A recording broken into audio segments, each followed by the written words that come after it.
Welcome to another episode of Time, Talent, Treasure Radio from Tejas Financial Group.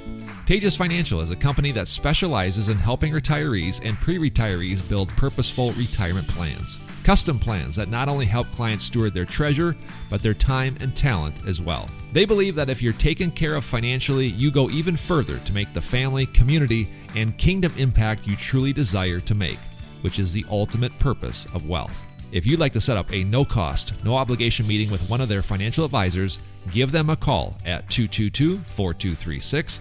You can request a meeting at tejasfinancial.com or simply stop by their office on 19th Avenue Southwest in Wilmer.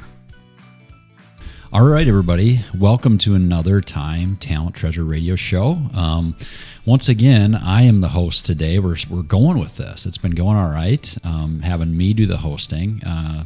And I'm interviewing the different advisors that work on this team. Today, I'm joined by Claire Molden. How you doing, Claire? I'm great. How are you? Yeah, I'm doing good.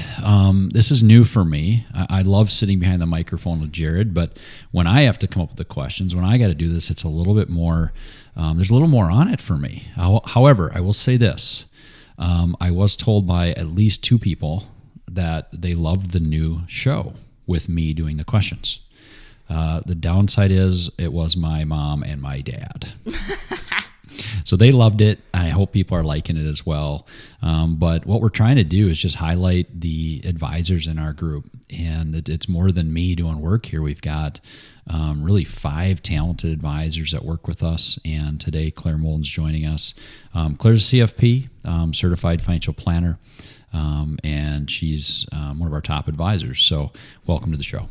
Thanks. Yeah, I'm excited to be here today. I know we're talking a little bit about setting goals, New Year's resolutions. We're at the end of January now, and how many of us are still working on those New Year's resolutions?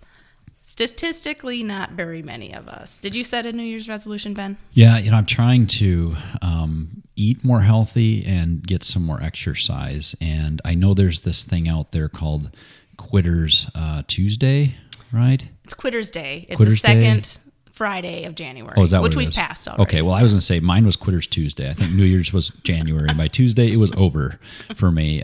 No, I do want to eat more healthy and do that, but I'm not always the best at it. So, one thing I've found is we tend to set these New Year's resolutions or this, line in the sand. And when they get passed, it's like, oh, I might as well just not try. And instead of doing that, I know you and I talked off air a little bit about habits. Like just create some habits that can incrementally move you towards what you want to be like. And I am trying to do that. I'm trying to do more regular walking, trying to drink more water, things like that. I always think that that's the best way to get improvement is not to worry about a goal, but make a small commitment. Well, that's a problem. People have this big overarching goal. The top 3 are save money, eat healthier, exercise more. So you hit 2 out of the 3. And they're so big that you don't really know where to start. So like you said, by setting up those small daily habits can get you to work towards eating healthier, working towards exercising more, working towards saving money. So when we look at, let's just say we look at saving money because we're in the financial industry, how do we get people to achieve that goal? And I think looking at on kind of like a microscopic level, and that's setting a budget, sticking to the budget, and making good spending habits. And if you do that on a normal, everyday basis, you're going to start to get some traction. You're going to start to see those bigger goals become achieved. Yeah, right? It adds up over time. So those incremental small things you're talking about can become big things.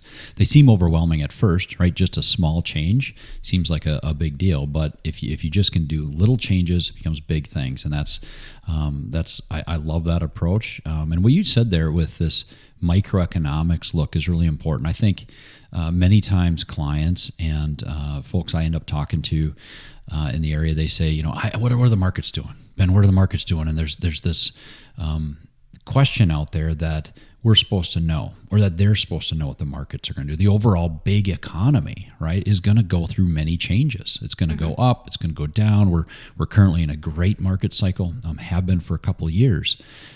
You can't control that. The reality of it is we don't know. We're not prophets. We don't know what the markets are going to do.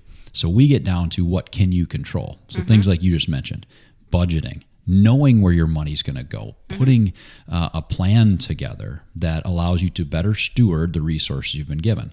By doing that planning and those step-by-step increments, like just little improvements along the way, that's how you create change. Yeah, absolutely. And then you can kind of look at it instead of on that microeconomic scale to more of a macroeconomic scale. And I'm saying that on personal finance. So instead of just building and sticking to a budget, now I'm creating a financial plan. What do I want to see in 10 years? What do I want to see in 20 years?